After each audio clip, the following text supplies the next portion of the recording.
Chilling tales for dark nights.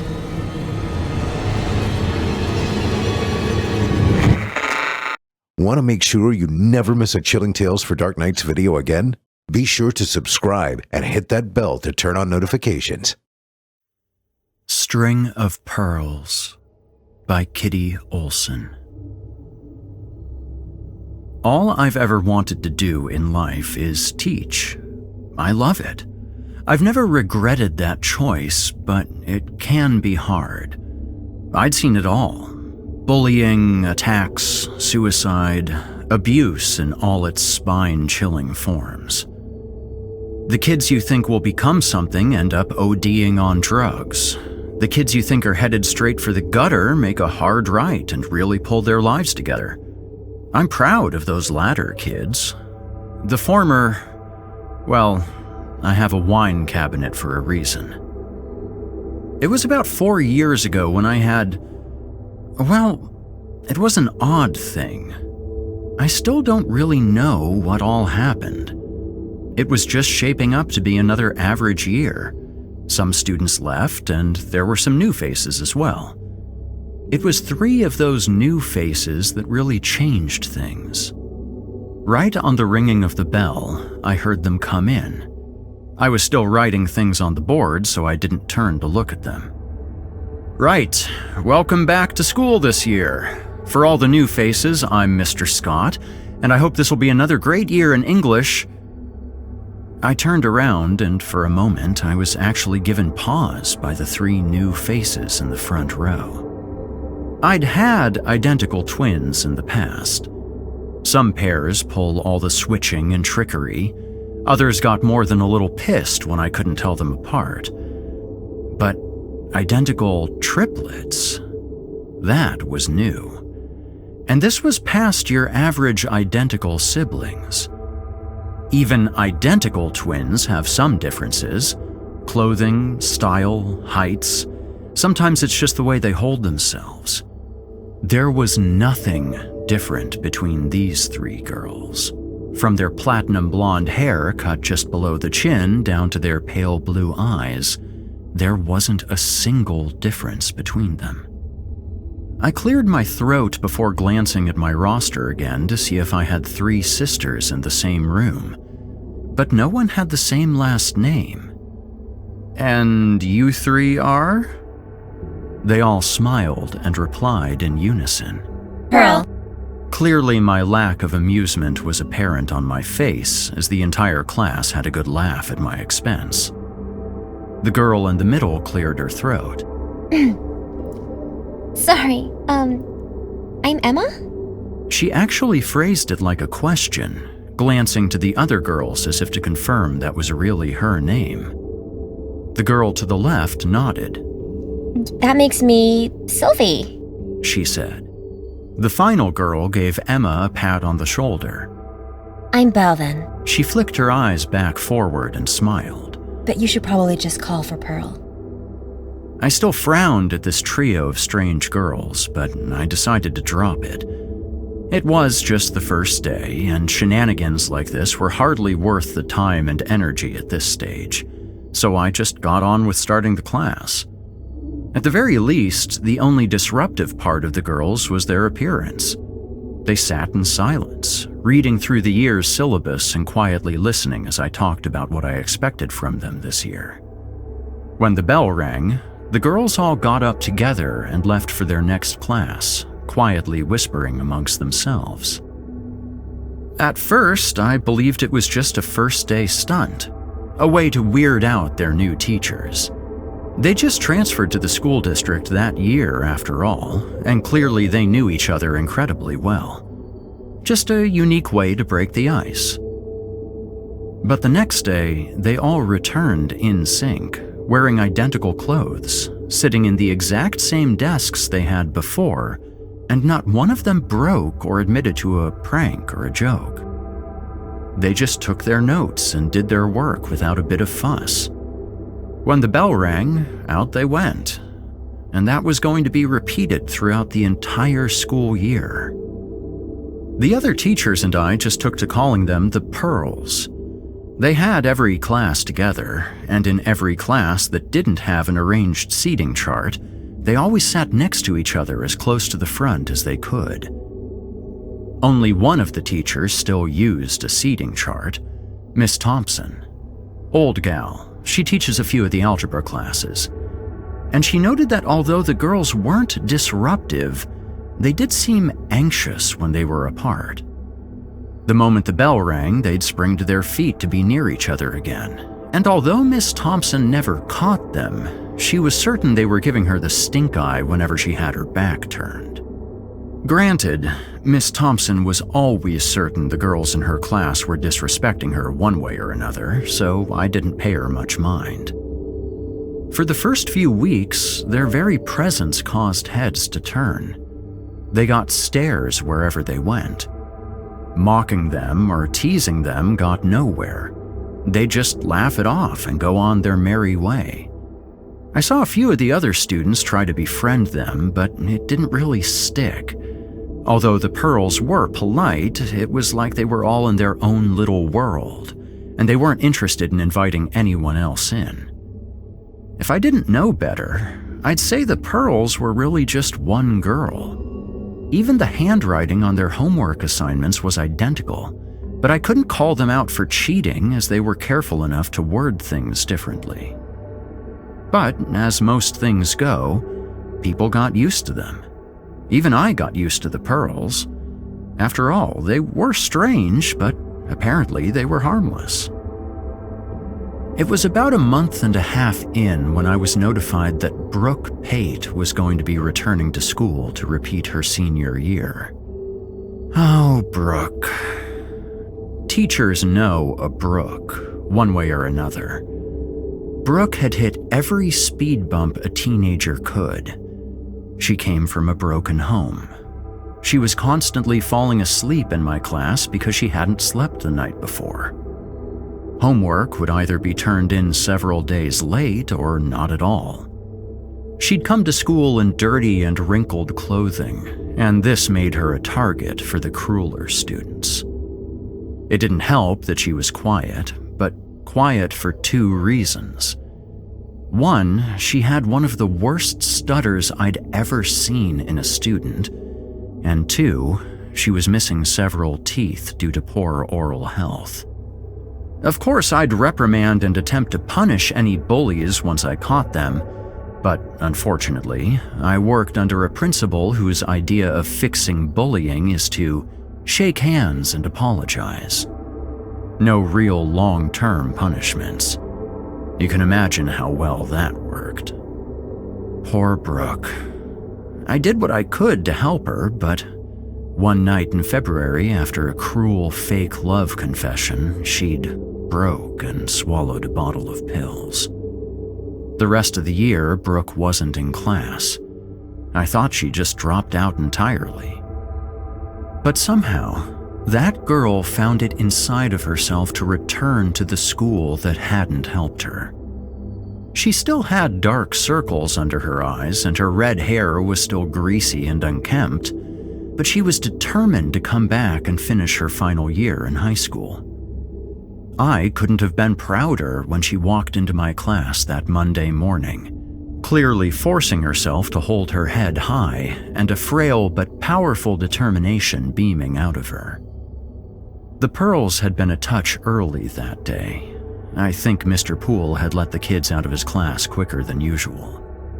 They had just been chatting amongst themselves when Brooke entered the room, but when Sylvie, at least I think it was Sylvie, glanced in her direction, all three Pearls went silent. I tensed. The Pearls hadn't seemed like bullies, yet, but I was ready to go to bat if it meant protecting Brooke from another terrible year in school. Instead, the Pearls all stood, smiled, and Emma gestured Brooke over. Here, sit next to us. Brooke looked ready to fall over at the eager invitation, and to be honest, I was too. What were these girls planning on? Brooke walked over, clearly more than a little timid before she took a seat behind Emma. The Pearls all turned around and immediately engaged Brooke in friendly conversation and questioning. I couldn't hear all of it from where I sat at my desk, but I'd never seen another student be so kind to Brooke in all the time I'd known the poor girl. By the time class started, Brooke was even smiling a little. Closed mouth, no doubt to hide her teeth, but there was a smile. At the end of class, the Pearls ushered Brooke out with them, talking and laughing with her like they'd been friends for years. The next day, I half expected to hear about some elaborate prank these girls pulled with Brooke as their victim. But instead, Brooke walked into class with the Pearls, and she was really, truly smiling, her grin reaching ear to ear. I'd never seen her so happy, and seeing the Pearls engage with someone outside of their exclusive little clique was a bit of a relief as well. Perhaps I took it all at face value a little too easily, but I didn't know. I couldn't even imagine what events would unfold after the Pearls took Brooke into their fold. After school, I'd usually be helping Brooke out with her homework. It was better than sending her back home. Even if her mom had split from her genuinely terrible husband, it still wasn't a great environment to get work done in. I didn't mind staying a little late to help one of my students, and because of this, I got to learn more about the Pearls. They don't really like being called by their names, Brooke mentioned once as she worked on her essay. I just call them all Pearl, and since they're never apart anyway. They have to split up sometimes, right? I asked. Brooke shook her head. They don't even take bathroom breaks without each other. I don't know what they do after school, but they all leave together. It's kinda nice that they want to include me. They don't seem to really need other people, but they want me around. She smiled, and I felt so much relief. No one else seems to care if I'm here. It's just really nice. Hey, I want you around too, I gently teased. You're a great student, and I'm glad you're here. Brooke perked up, but she changed the subject to ask for some help on one of the other questions. No teacher really looks forward to running into their students outside of class, at least not in my experience. School life and personal life are two different things, and I like my personal life to remain personal. But our town isn't that large, and even if I dread it, I do have to go to the mall sometimes. My son works at the game store, and that particular week his car was in the shop, so I'd been dropping him off and picking him up. I was enjoying a cup of coffee from the Starbucks stand when I spotted the Pearls. They're really hard to miss. I didn't draw attention to myself, but I did watch them from the corner of my eye. Brooke was alongside them, and she looked a touch nervous as they stopped outside a clothing store. One of the Pearls tapped Brooke on the shoulder, and they guided her in. The Pearls had a really unique way of dressing, at least compared to most kids their age. We don't have an incredibly strict dress code, but the Pearls dressed like they went to a private school. White blouses, pleated skirts, knee-high socks, and short-heeled shoes free of any scuffs. Nothing like how Brooke typically dressed, but everything like the clothing inside the store they were going into. I found myself waiting for Brooke to leave that store, wondering what she and the other girls were up to. Half an hour later, they walked out, the Pearls carrying bags and bags while Brooke was dressed just like the rest of them, matching perfectly. I did what I never did, and I called out to them. Brooke! Pearls! I waved and they all turned. The Pearls smiled politely while Brooke lit up. Mr. Scott! Brooke nearly tripped in her new shoes a few times as she bolted over to me. The Pearls realized I needed new clothes, and look! This is what they got me, she said, spinning around and around. I nodded slowly, glancing between Brooke and the Pearls. That's nice. You decided to match them? I asked, trying to seem casual about it. I wanted to be sure Brooke wasn't being pressured into anything. Brooke nodded. Well, it was their idea to go where they usually shopped, but I thought it'd be kind of fun to match. And they're okay with it. You're okay with it, yeah? She glanced over to the pearls, a bit nervously. I'm pretty sure it was Belle who nodded. Of course. We love to coordinate. She said, and the pearls all giggled like they had some inside joke. I nodded and lifted my empty coffee cup at them. Well, as long as you're having fun, I said, deciding to leave it at that. Was it strange? Of course. But Brooke really did look happy. I excused myself as I saw my son leaving the game store, and on the way home I just couldn't stop thinking about the pearls and Brooke. I wished I knew about their story. As a teacher, I can only tell what I saw from my perspective. Perhaps if I was one of their classmates, I'd notice the changes that were slowly happening to Brooke. After her shopping trip, she matched along with the pearls every day. At least her clothes were always clean now, and her hair was now always washed and brushed. I heard through the grapevine that Brooke tended to sleep over at the pearls' homes, which was likely a healthier environment for her to be in anyway. That's what I told myself, but I couldn't really believe it. Something felt off. The next strange occurrence was just after the fall break. When Brooke came in for homework help, the pearls were with her. It certainly gave me pause, but I recovered quickly enough. "Oh, do you want homework help too?" I asked. The pearls shook their heads. We just want to be with Brooke. Sylvie chirped, and the three girls took their seats behind Brooke. I couldn't really ask them to leave. After school, I was open for any student that wanted my assistance with homework. So I just bit my tongue and started helping Brooke with her report. The pearls weren't obviously distracting Brooke, but something was clearly on Brooke's mind other than the work in front of her. The year before, it wasn't uncommon for her to drift off, but that was usually because she was exhausted. Now, the dark circles under her eyes were gone, and she was clearly wide awake, but something was off. Her gaze would randomly just go blank, like there was static behind her eyes.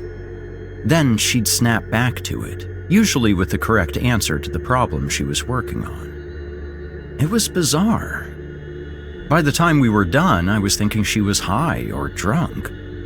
Not a pleasant thought, but not an unheard of thing in high school. I lowered my voice and quietly asked her, "Are you okay? Is something the matter?" Brooke's brow knitted and she pursed her lips. I think so. It's just, I think I had too much fun during vacation. The Pearls and I went to Belle's family cabin. We had a good time, but I think it messed with my head a bit, she said. I wanted to ask more questions, but I was interrupted by the Pearls abruptly standing up, the squawking of their chairs scraping the ground, cutting me off. It's time to go, Brooke, Emma said. She picked up Brooke's bag, and before I could make an excuse so I could talk to Brooke alone, the Pearls had whisked her out the door. Brooke didn't come for homework help after that. Her grades continued to improve, like she was getting help, but I began to notice that her handwriting was changing. At first, I was thankful. Her penmanship was always hard to read. But it wasn't just becoming neater, it was changing entirely. It hit me after I graded Brooke's test and flipped to the next one, which happened to be Emma's. It was nearly identical to the Pearl's handwriting, save for a few letters here and there. I was concerned. I had to be. It was nice that she was making friends, and it was wonderful that she wasn't trapped in a god-awful household, but she was changing herself to match her friends, and that's not a healthy thing to do. Teenagers do it all the time, but this was starting to get a bit extreme, if even her handwriting was starting to match up. The problem was I couldn't get Brooke alone to talk to her, to make sure she was okay. A quick check of the schedule revealed that Brooke had swapped all of her classes so she could always be with Sylvie, Belle, and Emma. At lunch, they sat together. They'd arrive and leave school together. Sure, from what I could tell, Brooke seemed happy, but I just couldn't be sure. It was just before the winter break when things got bad. See, the bullies didn't stop coming after Brooke just because she'd made a few friends. They had a harder time getting to her because of the pearls, but they were still there. The worst of them was Julie. Julie was practically untouchable since, guess what? Her dad was the principal. His lax attitude towards bullying probably didn't help her attitude, and she was one of Brooke's worst bullies the year previous. Most of the others had graduated, but Julie had only been a junior, so she went from one of the worst to the worst. Julie had tried to befriend the Pearls, but when they snubbed her, she tried pushing them around instead. That also didn't work. But when they let Brooke into their ranks, I think it really pissed Julie off. Thank God she didn't share their first hour with her and me, but I heard stories.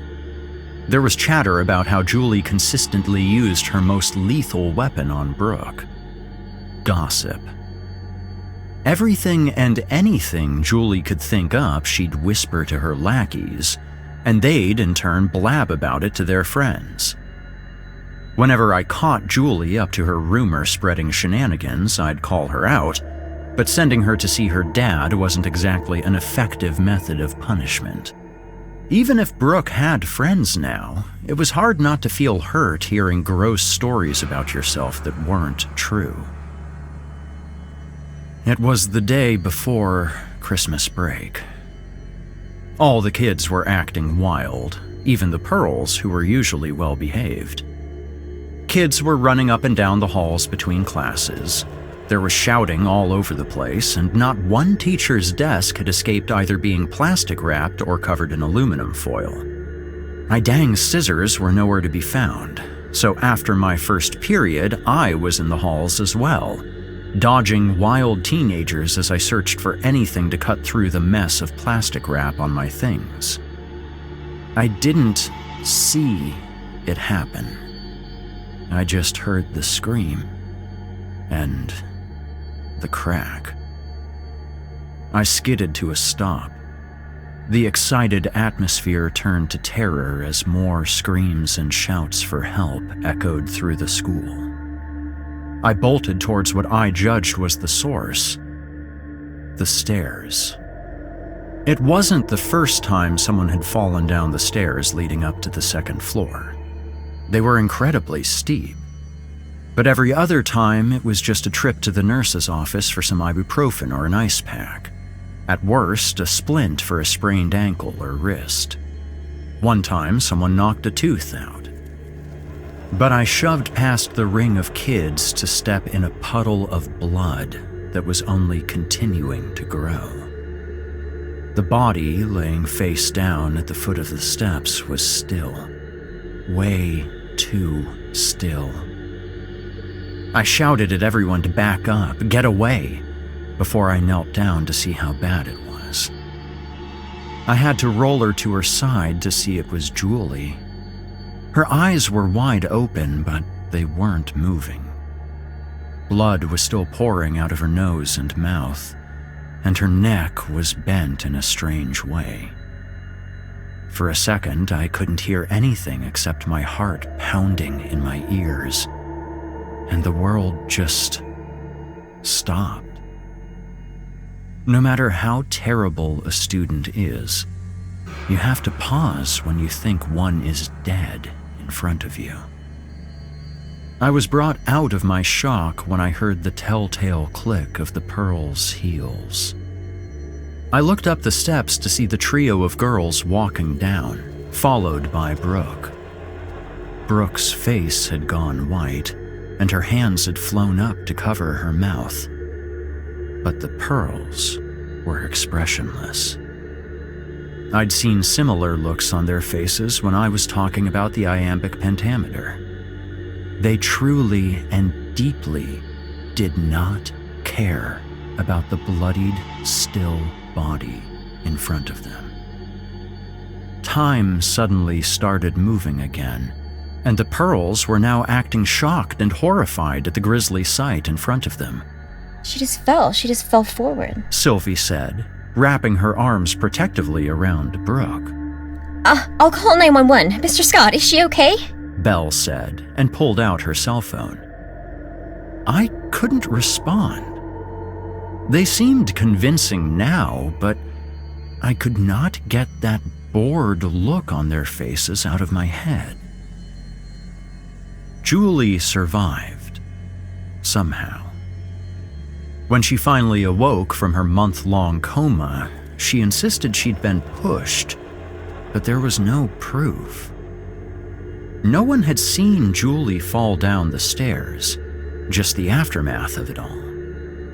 The Pearls kept their hands clean of the mess by sending Julie flowers in the hospital, 12 white roses. The doctor's final verdict was that Julie had a seizure, which sent her down the stairs, and she just had the rotten luck to break her neck on the way down. They couldn't say why she bled so much, but when Julie did return, it was quietly. She wore a neck brace, and she didn't cause any more fuss, partially because the rumor mill that started churning when she got back was that the reason Julie fell so roughly was that she was attempting to push Brooke down the steps. I couldn't prove the Pearls spread that rumor, but I can't be convinced that they didn't. I was going to talk to Brooke about it after the winter break, but when I returned, I was given some rather abrupt news. Brooke and the Pearls had swapped my English class with Ms. Garcia's. She's a great teacher, but she didn't know the Pearls. She didn't even really know Brooke, so she didn't see how she'd been changing over this school year. I think they knew I was concerned. They wanted to put distance between me and Brooke, and it worked.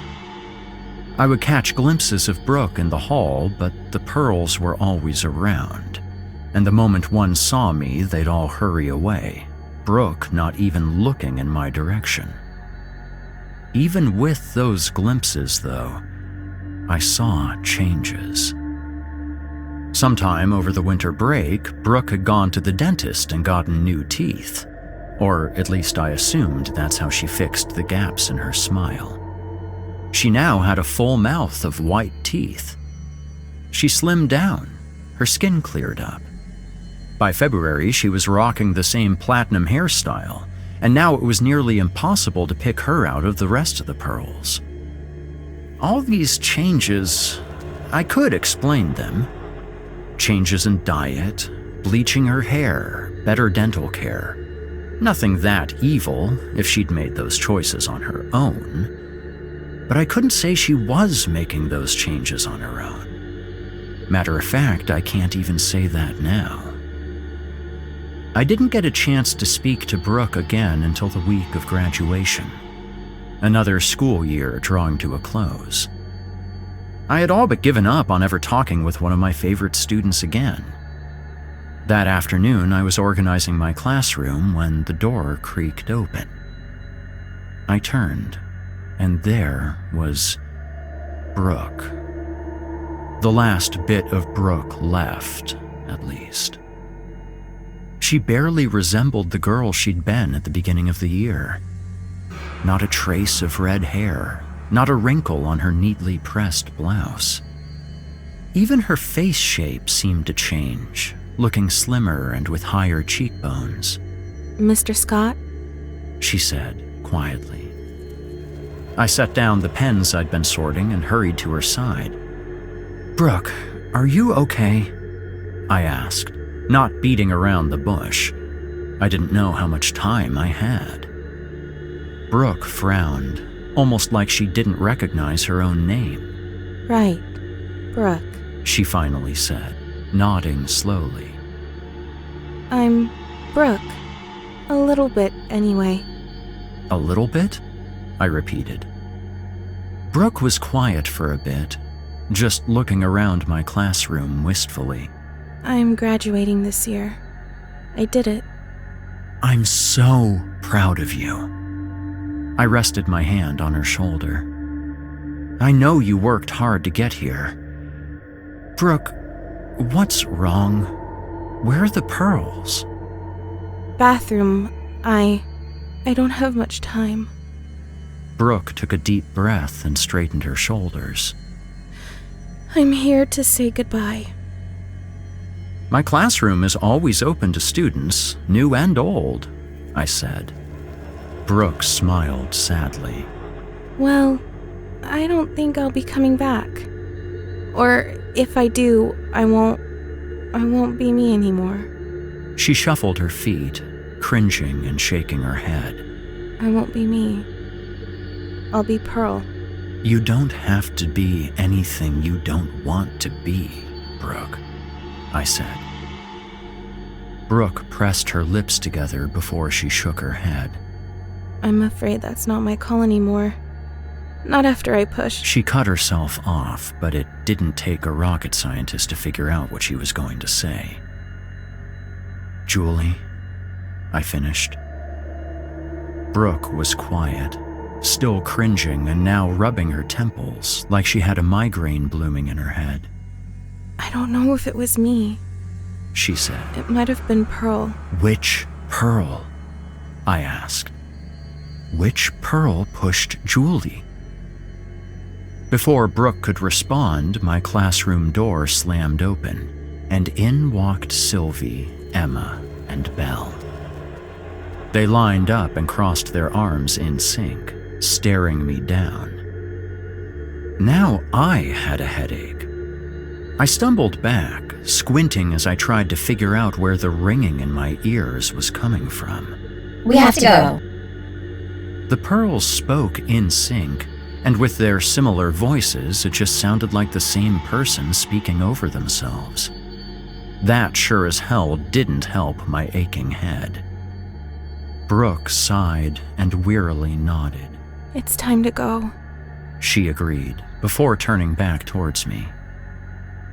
I want to blame it on the headache, but I was looking right into Brooke's eyes. Her once dark brown eyes. Now the left one was that eerie pale blue the rest of the pearls had. Goodbye, Mr. Scott. And thank you for everything you've done for me. It'll benefit us in the future. After those words left her mouth, I saw her right iris be consumed by the same blue her left had been. The last bit of Brooke seemed to disappear. When she fell in line with the other girls, I could truthfully see no differences between them. She was just another Pearl. They walked out of my class, and I nearly collapsed at my desk as I gasped for breath. I can't explain this unnatural terror I felt coursing through my veins, this feeling that was both paralyzing and panicking. I wanted to run out of the school screaming like a final girl in a slasher film, but I also wanted to crawl under my desk and hide, hoping and praying those pale blue eyes didn't look at me ever again. The Pearls didn't attend their own graduation. I drove by Brooke's house, but her mom was nowhere to be found.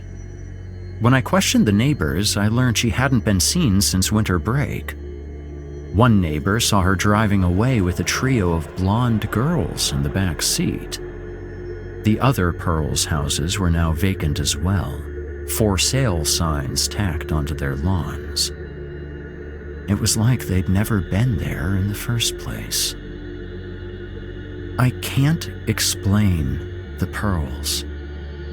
I can't figure out if they were really Belle, Sylvie, and Emma, or if they were always one person, just in 3 bodies. I don't know why they wanted Brooke, why they chose her to enter their numbers. Maybe it was how vulnerable she was. Maybe it was something only they could pick up. But time marches on. They actually found Brooke's mom last year in the nearby woods. Well, what was left. A gunshot wound to the right temple of her skull practically confirmed suicide. I've had students like Brooke. I've had students like Julie. But I've never had students like the Pearls again. I'd think about them from time to time, but those times were growing less frequent. That is, until I went to go visit a nearby college. I'm thinking about going back to school so I can teach at higher levels. I was just chatting with one of the teachers when a glimpse of platinum hair caught my attention. Whatever I had been saying faded from my lips as I turned to see them. Their fashion had changed. It was a bit more trendy and modern now, but they were all still matching. All 4 of the Pearls walking across the campus, laughing and talking with each other. There was no way for me to tell which was which, but there was a 5th in their numbers. Another girl with dark hair and wearing an oversized hoodie. She looked shy, nervous, but the Pearls were clearly pulling her out of her shell. One of the Pearls glanced back at me and smiled and waved. I wonder if that Pearl was the one that used to be Brooke.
Chilling tales for dark